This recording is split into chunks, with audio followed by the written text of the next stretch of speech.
வணக்கம். US77 சேனலுக்கு உங்களை அன்புடன் வரவேற்கிறேன். வாருங்கள், எல்லாருக்கும் பிடித்தமான ஒரு இட்லி பொடி எப்படி செய்யலான்னு பார்க்கலாம். ரொம்ப சுவையாக இருக்குங்க. இட்லிக்கு ஒரே சைட் டிஷ் இதுதான் எனக்கு ரொம்ப பிடிச்சது. அது உங்களுக்கும் நான் எப்படி செய்கிறேன்றதை நான் உங்களுக்கு காட்டுறேன். ஆனால் நான் நிறையா குவான்டிட்டி போட்டு செஞ்சதுனால இதில் அதிகமாக தெரியும். நான் உங்களுக்கு அளவு சொல்லிக்கிட்டே நான் செய்கிறேன். ஏன்னா என்னோடய வீடியோ நீங்கள் ஃபுல்லாக பார்க்கணும் இல்லையா? அதனால் நான் ஃபுல்லாக உங்களுக்கு சொல்லிக்கிட்டே நான் செய்கிறேன். நீங்கள் அளவை குறிச்சிக்கங்க. நான் எந்தெந்த பொருளை ஆனால் எல்லா பொருளுமே நீங்கள் வறுக்க தான் செய்யணும். வெறும் வாணலில் வறுக்கலாம். நம்ம மிளகாவும் பூண்டும் வறுக்கும் போது மட்டும் எண்ணெய் ஊற்றி வறுக்கலாம். வாங்க, ஸ்கிப் பண்ணாமல் வீடியோவை ஃபுல்லாக பாருங்கள். நான் சொல்கிற நல்ல டிப்ஸ் எல்லாம் உங்களுக்கு நல்ல யூஸ் ஆகும்னு நினைக்கிறேன். இந்த இட்லி பொடி எங்கள் வீட்டில் எல்லாருக்கும் ரொம்ப பிடிக்கும். அவ்வளோ சுவையான ஒரு இட்லி பொடிங்க. வாங்க நம்ம வீடியோக்குள்ளே போகலாம். இதுக்கு தேவையான பொருள்லாம் நான் நிறைய எடுத்திருக்கேன். உங்களுக்கு தேவையானது நான் அளவோடு சொல்கிறேன், நீங்கள் கேட்டுக்குங்க. 1 டம்ளர் கருப்பு உளுந்து எடுத்துக்கங்க. 1/4 டம்ளர் கடலைப்பருப்பு, 1/4 டம்ளர் வெள்ளை உளுந்து, 2 ஸ்பூன் மிளகு, 2 ஸ்பூன் உங்களுக்கு எள்ளு எடுத்துக்கலாம். இப்போ நம்ம மிளகாய் வறுக்க ஆரம்பிச்சிட்டோம். நான் வறுக்கும் போது கொஞ்சம் உப்பு சேர்த்து தான் வறுப்பேன். நீங்களும் அந்த மாதிரி மிளகாய் வறுக்கும் போது மட்டும் உப்பு சேர்த்து வறுத்துக்குங்க. ஏன்னா நம்ம உப்பு வறுக்கிறதுக்கு காரணம் ஒன்று, நெடி வராமல் இருக்கிறதுக்கு. இன்னொன்று, இந்த பொடி உங்களுக்கு நமுத்து போகாமல் இருக்கும். ஏன்னா கடைசியாக நம்ம எல்லாம் வறுத்துட்டு உப்பு சேர்த்து ஆட் பண்ணிங்கன்னா உப்பில் உள்ள ஈரப்பதம் நம்ம பொடியில் கலந்து உங்களுக்கு அந்த பொடி நமுத்து போன மாதிரி ஆகிடும். ஓகேங்களா? இப்போ நம்ம வீடியோவில் கரெக்டாக நீங்கள் எல்லாத்தையும் பார்த்துக்கிட்டே வாங்க. நான் சொன்ன குறிப்பையும் நீங்கள் குறிச்சிக்கிட்டே வாங்க. இப்போ இதை மாதிரி வறுத்து எடுத்துங்க, உப்பு போட்டு வறுத்துட்டு. இப்போ நான் பூண்டையும் லைட்டாக எண்ணெய் விட்டுருக்கேன். அந்த எண்ணெயிலே பூண்டை லேசாக வறுத்துருக்கேன். நான் 1 டம்ளருக்கு 1 பூண்டு ஃபுல்லாகவே போடுவேன். நான் எனக்கு எடுத்துருக்கிற அளவுக்கு நான் போட்டிருக்கேன். இப்போது நான் எள்ளையும் லேசாக நல்லா வெடிக்க விடுங்க. வெடித்து விட்டு வெள்ளை எள்ளும் யூஸ் பண்ணலாம், கருப்பு எள்ளும் யூஸ் பண்ணலாம். ஏன்னா இந்த பொடிக்கு எள்ளு ரொம்ப சூப்பராக இருக்கும், ஹெல்த்தியாகவும் இருக்கும். மிளகு நம்ம எதுக்கு யூஸ் பண்ணுறோன்னா, இந்த பொடியை நம்ம டெய்லியும் குழந்தைங்களுக்கு கொடுக்குறோம். இல்லை சாப்பாட்டில் நல்லெண்ணெய் விற்று பிசைஞ்சு சாப்பிட்டிங்கன்னா அசத்தலாக இருக்கும்.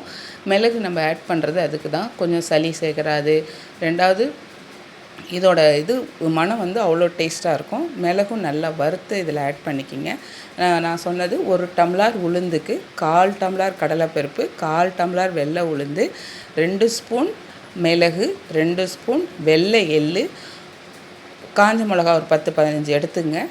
அதுக்கப்புறம் நீங்கள் இதுக்கு 1 துண்டு பெருங்காயம் எப்படின்னா எண்ணெயில் போட்டு பொரிச்சிக்கிங்க. பெருங்காயமாக பொடியாக நீங்கள் ஆட் பண்ணாதீங்க. சில பொடியெல்லாம் நிறைய மிக்சிங் வருது. அதனால் காயமாக வாங்கி நல்லா உடச்சி நல்லா எண்ணெயில் நீங்கள் எப்பயும் நீங்கள் டிப் பண்ணி பொரிப்பீங்களா, அந்த மாதிரி குட்டியாக கொஞ்சம் ஒரு குழிக்கரண்டி எண்ணெய் விட்டு சின்ன வானல், அதை பாருங்கள் நான் பொரித்து எடுக்கிறேன் பாருங்கள். இந்த மாதிரி பொரித்து எடுத்துங்க. பொரித்து எடுத்துகிட்டு நல்லா ஆற விட்டு நசுக்கிட்டு நீங்கள் பொடி பண்ணிங்கன்னா வாசனை செம்மையாக இருக்கும். நீங்கள் ட்ரை பண்ணிவிட்டு எப்படி இருந்தது எனக்கு கமெண்ட் சொல்லுங்கள். இப்போ நான் மிளகும் வறுத்து எடுத்துட்டேன். ஏன்னா ஒன்று அடுத்தடுத்து வறுத்திங்கன்னா தான் இது அதே மாதிரி வறுத்துட்டு உடனேலாம் நீங்கள் சுடலாம் மிக்சியில் அரைச்சிடாதீங்க. கொஞ்சம் ஆறட்டும். இப்போ பாருங்கள், நான் இந்த பெருங்காயத்தை பன்னு போல் ஆகிடுச்சு பாருங்கள். குட்டியோண்டு போட்டால் பன்னு போல் ஆகிடும். அதே மாதிரி இந்த மிளகா, இந்த பூண்டு எல்லாமே வறுத்து வச்சுருக்கேன். இப்போ இந்த மிளகாவை நான் காம்போடு தான் வறுத்தேன். இப்போ நான் காம்பை கிள்ளிடுவேன். ஏன்னா காம்போடு வறுத்தாலும் சிலது இப்படி வந்துடும், சிலது வராது. அதுக்காக கொஞ்சம் சூடு பண்ணிவிட்டு வறுக்கும் போது நான் குவான்டிட்டி நிறையா வறுத்ததுனால பாதி வறுத்து காமிச்சேன். இப்போ பாருங்கள், இன்னொரு நான் கடலைப்பருப்பையும் நான் நிறையா போட்டதுனால 2வதும் இப்போ கடலைப்பருப்பு போட்டு வறுத்துட்ருக்கேன்.